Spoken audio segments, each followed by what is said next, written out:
नमस्कार बिहार भोजपुरी इंडस्ट्री की जनता। हम पप्पू यादव B1 बिहार में आप सब लोग के स्वागत करते हैं। और हमारा पीछे अभी तूफान राज जोन की भोजपुरी इंडस्ट्री के लोकप्रिय गायक हुए और ये अपना गायकी से आज भोजपुरी इंडस्ट्री में एगो अलग ही नाम के लिए बढ़े।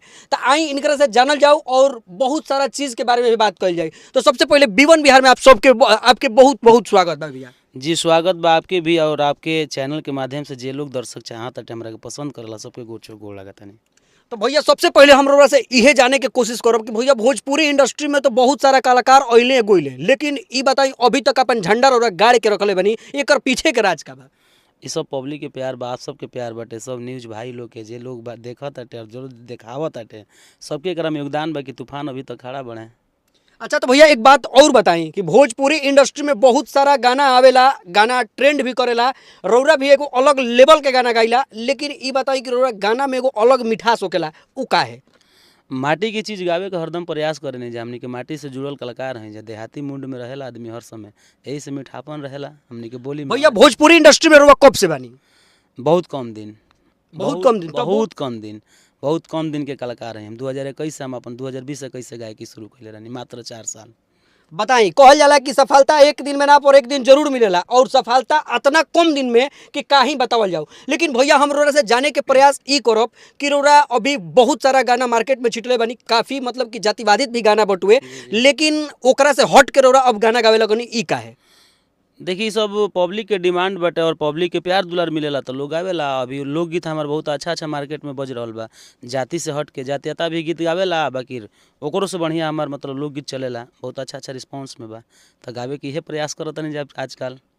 अच्छा तो भैया एक बात हमसे ई बताई कि रौरा भोजपुरी इंडस्ट्री में बहुत सारा मॉडल के साथे काम कैले बनी, लेकिन भोजपुरी इंडस्ट्री में एगो बड़ा आरोप लागत है कि मॉडल के संगे दुष्कर्म कल जाता है, मॉडल के संगे मतलब कि ये सब गलत संबंध बनावल जाता है, ये कितना % सच बा रौरा संगे भइल बा कि ना?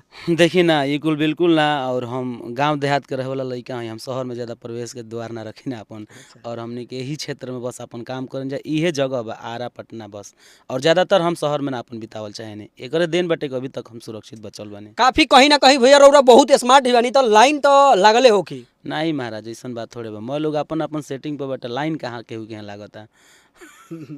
अच्छा भैया एक बात और बता दी कि अभी हमनी के रौरा स्टूडियो में मौजूद बानी जा, और रौरा एगो बहुत बढ़िया गाना रिकॉर्ड भइला, ओकरा के हमनी के सुननी है जा, लेकिन ओकर मुखड़ा तो हमनी के नहीं जा सुना सकत, लेकिन इतना जरूर कहब जा कि ई गाना कौना चीज पर आधारित बा, जरा दर्शक के बता दी, आई गाना कब रिलीज हुई एहू बारे में बता दी। गाना काल शाम 4 बजे संगीता फिल्म्स, जो कि हमार शादी होखे वाला रहे, उ हमारा बीच में धर्मपत्नी हमार नहीं की, उनकरे नाम से एगो चैनल चलेला, और चैनल के जितना भी अर्निंग होला अभी तो मोनेटाइज तक नहीं के भाई, तब पर भी कोशिश रहे कि जितना ओकर पेमेंट आई जाई सब गरीब आदमी के सब मतलब कुछ भी अगर केहू के आवश्यकता पड़ल तो ओकरा में खर्च कइल जाई। तो आप सबसे बता दियल चाहतनी चैनल के माध्यम से कि जितना वो गाना के अर्निंग रौरा सब करा दीजा, उस सब हमने की जवनिया कटान में लगी। हालांकि अभी तक हम जवनिया कटान में नहीं गइल, अभी तो बहुत ऐसा पड़ले बाकी बाटे, अभी तो ओकर शुरुआत हटे। हमने के खुद जानतन जे कि कब कब जवनिया में दामोदरपुर में बहरमपुर में बाढ़ आवेला, ऐसे कि हमने के वही क्षेत्र के हई जा, अभी तो शुरुआत ही हो रहा बाटे। तो हमने के बहुत जल्दी जाइब जाऊ जा, आ जाइब तो कुछ अच्छा चीज़ लेके जाइम जा, कि बस ई ऐसे वैसे ना। तो देख ली भाई लोग, अभी जवनिया कटान के बहुत ज्यादा वायरल होता मैटर, वही पर एगो गाना भी भैया के आवता है, लेकिन एगो रौरा सबसे बात बता दी कि ई अपना बीबी जोन की अब यह दुनिया में नहीं की, वो उनकरा नाम पर एगो चैनल खोलले बनी, लेकिन मकसद सिर्फ एक बाटे कि वो चैनल से जितना भी कमाई हुई वो कमाई के गरीबन में दान कइल जाई, जवनिया में दान कइल जाई।